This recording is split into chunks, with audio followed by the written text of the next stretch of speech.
Hi, and welcome back to Reddit Whispers. I always thought passive income was the closest thing to magic, a silent machine that churned out cash while I slept, proof that freedom could be engineered rather than begged for. My name is Alex Calder, and for years I'd built a modest fortune through dividend stocks and a boutique Airbnb I'd rebranded with a sleek crypto theme. The Neon Ledger Loft, where guests could scan QR codes by the minibar to tip in Bitcoin and Ethereum, wake up to blockchain price charts on the smart mirror, and toast their morning coffee to the promise of digital gold. It began innocently enough, me poring over quarterly reports on my laptop at a corner table in Brooklyn's Cobble Hill, hunting for undervalued blue-chip companies paying 4 or 5% in dividends, then layering in high-growth tech names that thrilled my speculative side. Soon, I had more capital than I knew what to do with, so I scoured Airbnb listings in upstate New York until I found a cozy two-bedroom cabin near the Hudson with vaulted ceilings and reclaimed barnwood accents.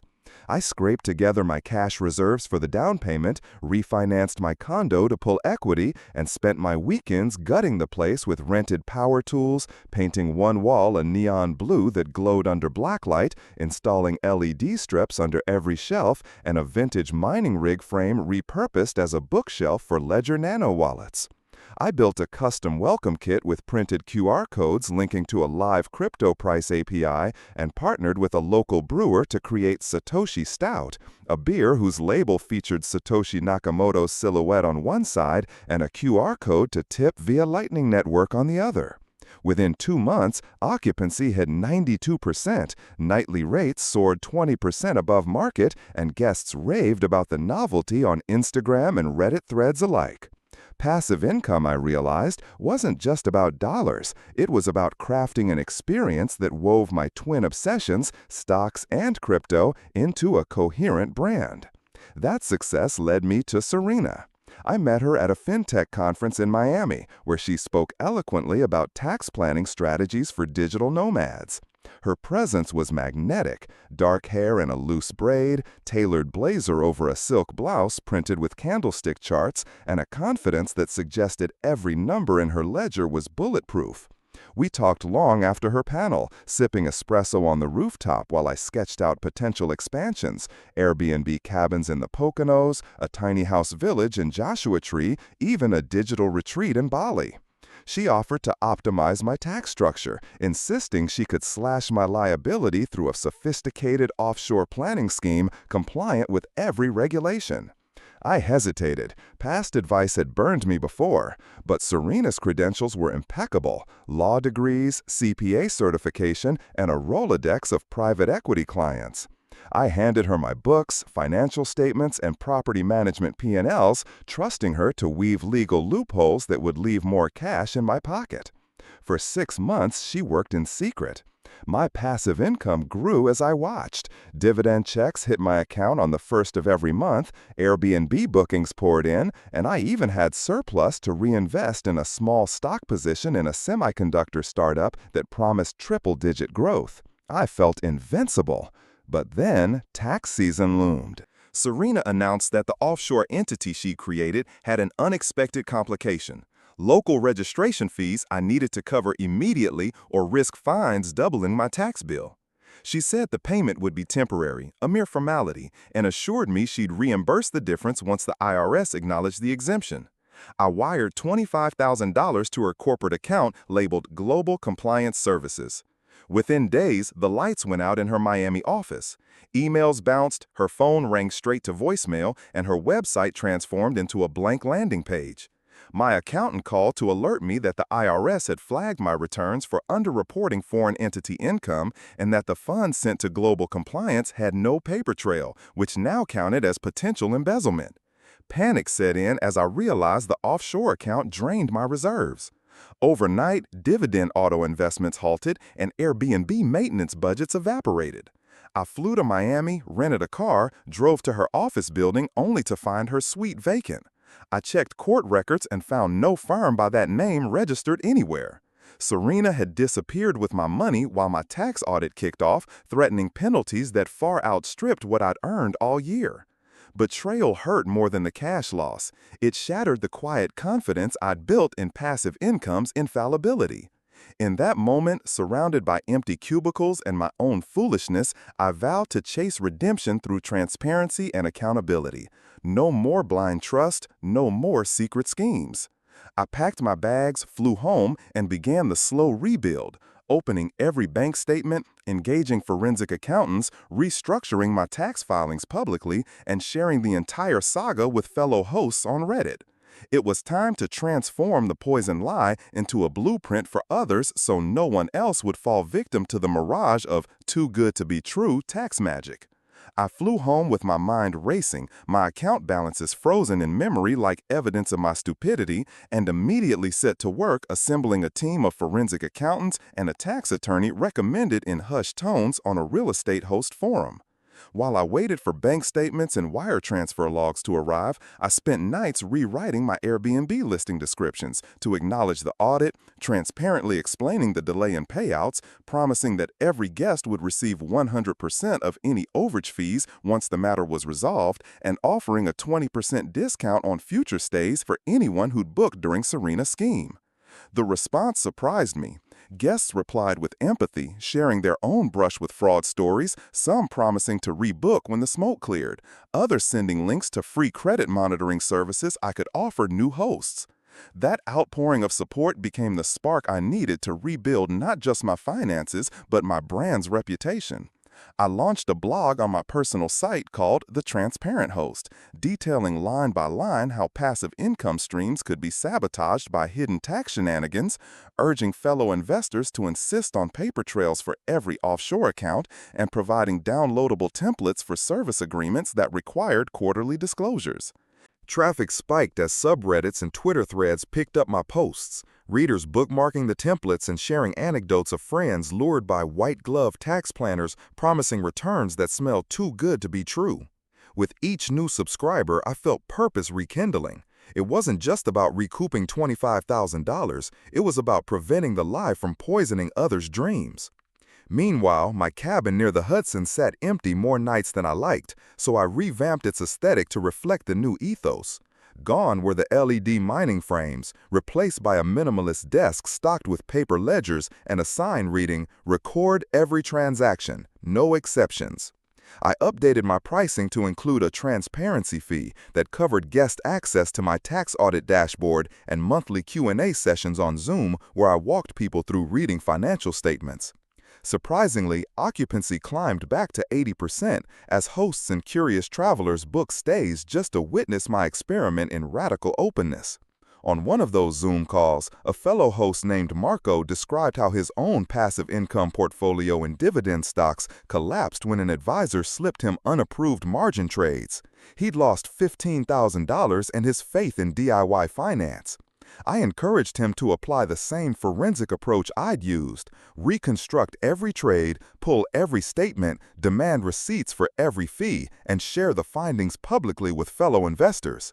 He wrote back 2 weeks later to say he'd recovered $12,000 in unauthorized charges and that his story had saved another host from a looming margin call disaster.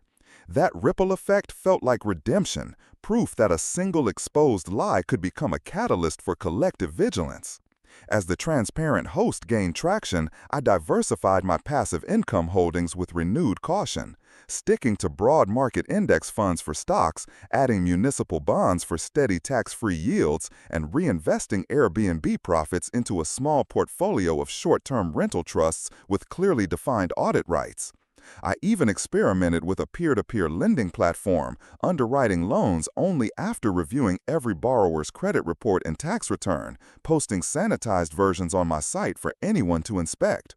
My net worth crawled back to pre-Serena levels, but the real victory was the fortress of transparency I'd erected around my finances, walls made of public ledgers and community trust rather than blind faith. At the 6-month mark, I hosted an in-person meetup at the cabin, inviting 10 Airbnb hosts from across the Northeast to share war stories and review the latest version of my service agreement template. We sat around a reclaimed wood table under string lights and passed around mock tax forms for critique, each revelation forging a bond stronger than any anonymous advisor's promise.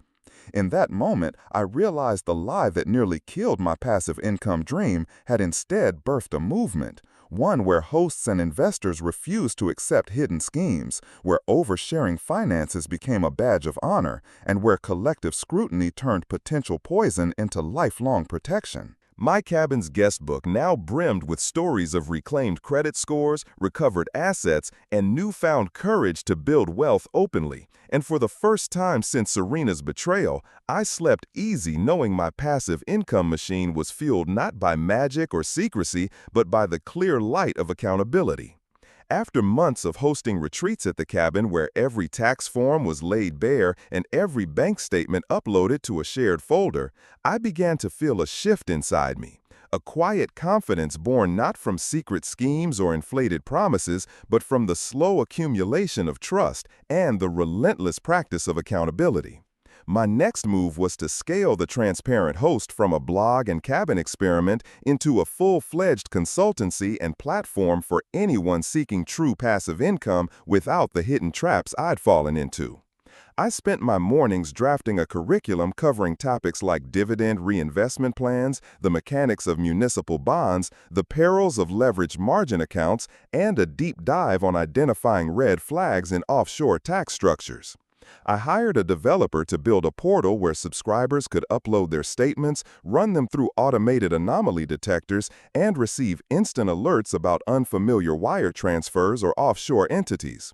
We named it LedgerGuard and launched it as a freemium model. Basic scans for free, detailed forensic reports for a subscription fee that effectively paid for my team of accountants. Simultaneously, I explored new passive income avenues to strengthen my own portfolio. Small-scale equity crowdfunding campaigns vetted through my templates, a micro-lending pool where every borrower's full credit profile was public, and an experimental Shopify storefront selling transparency kits. Bracelets engraved with financial mantras, starter ledgers printed on heavy parchment, and QR code tokens linking to short video lessons on reading balance sheets. The irony that I was monetizing my trauma through sales of mnemonic jewelry wasn't lost on me, but if it helped people remember to record every transaction, I embraced it. One afternoon, I received a message from a reader in Berlin who'd used my templates to extract 18,000 euros in unauthorized advisory fees from a crypto tax planner. She'd been cautious because my blog warned that no advisor should ever ask you to ignore receipts, and when she saw an unexplained wire, she froze the payment and demanded documentation before proceeding. Her story went viral in European real estate host communities. Soon, LedgerGuard had users in Amsterdam, Lisbon, and Stockholm, each uploading anonymized statements and comparing notes on slippery tax loopholes. I realized the transparent host was morphing into a movement that transcended Airbnb. Anyone managing money, rental property, or investments could benefit from the same principles. To that end, I partnered with an open-source development collective to integrate a blockchain wallet plugin into major property management platforms, enabling automatic tagging of every incoming and outgoing transaction with immutable timestamps. No more excuse for disappearing funds or phantom fees. The chain recorded it all. As more hosts adopted the plugin, I saw dozens of fraudulent tax planning pitches collapse under the weight of public accountability. When scammers knew their schemes would be exposed in real time, many simply stopped cold. On a late summer evening, 2 years after Serena vanished with my life savings, I stood on the cabin's deck overlooking the Hudson, sipping a cold brew and scrolling through success testimonials that spanned the globe. I felt a swell of something I'd rarely allowed myself to experience, pride mixed with a profound sense of purpose. The poisoned lie that had nearly killed my dream of passive income had instead germinated into an ecosystem devoted to protecting others from the same fate. I reflected on the journey. The neon-lit cabin whose mining rig bookshelf felt naive now repurposed as our Charm Labs HQ, where we tested new compliance tools. The stock positions I once chased for yield, now replaced by low-volatility municipal bonds that funded our scholarship program for underrepresented investors.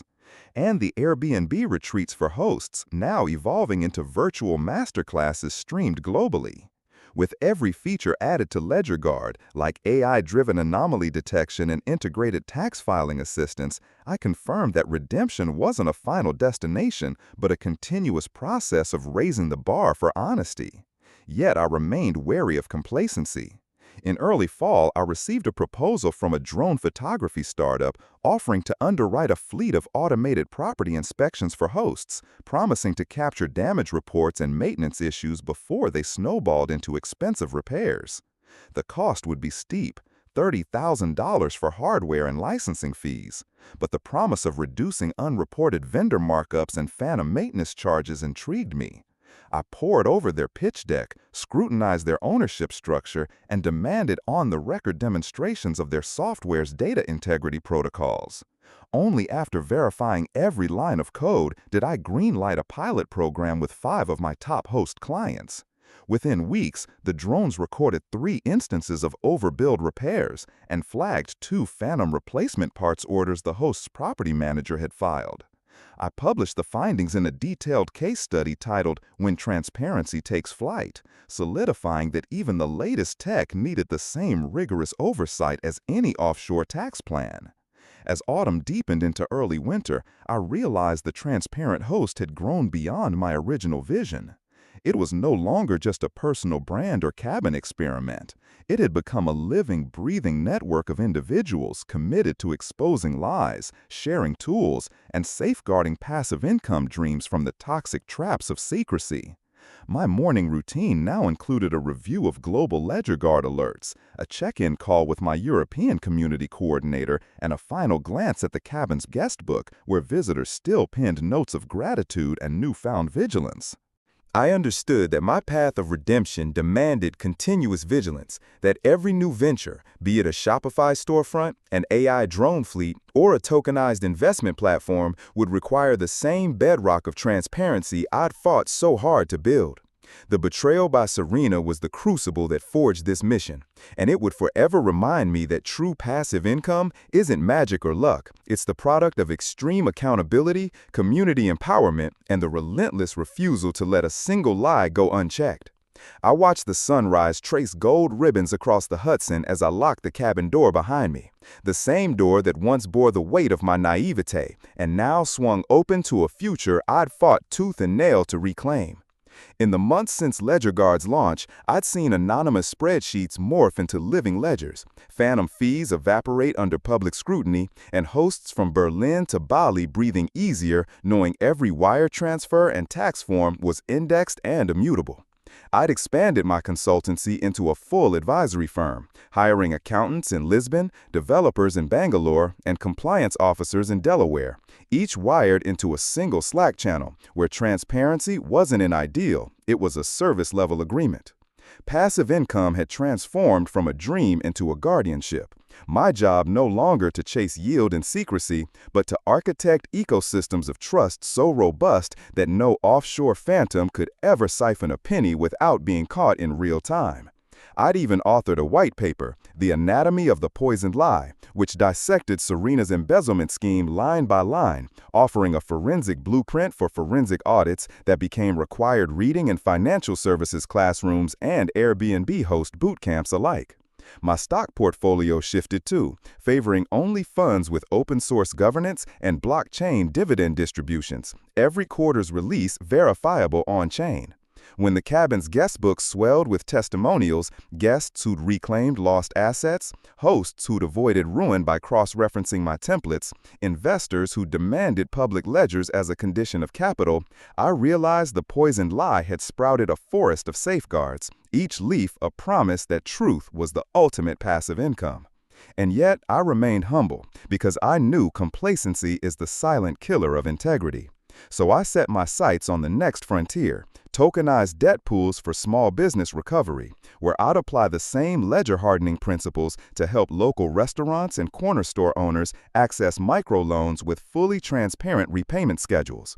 I sketched out the model on my smart mirror at dawn, the crypto price charts reflected in my eyes as a reminder that every tool of opacity could be repurposed for radical openness. By spring, I'd partnered with a nonprofit in Queens to pilot the program, and within 8 weeks, we'd dispersed $250,000 in loans, every transaction flowing through a public API that tracked each merchant's progress and posted updates on GitHub for all to see. That project became the final piece of my redemption arc. I was no longer just Alex Calder, the guy who got burned by a too-good-to-be-true tax scheme. I was the architect of a movement that turned every hidden fee and phantom invoice into a teachable moment.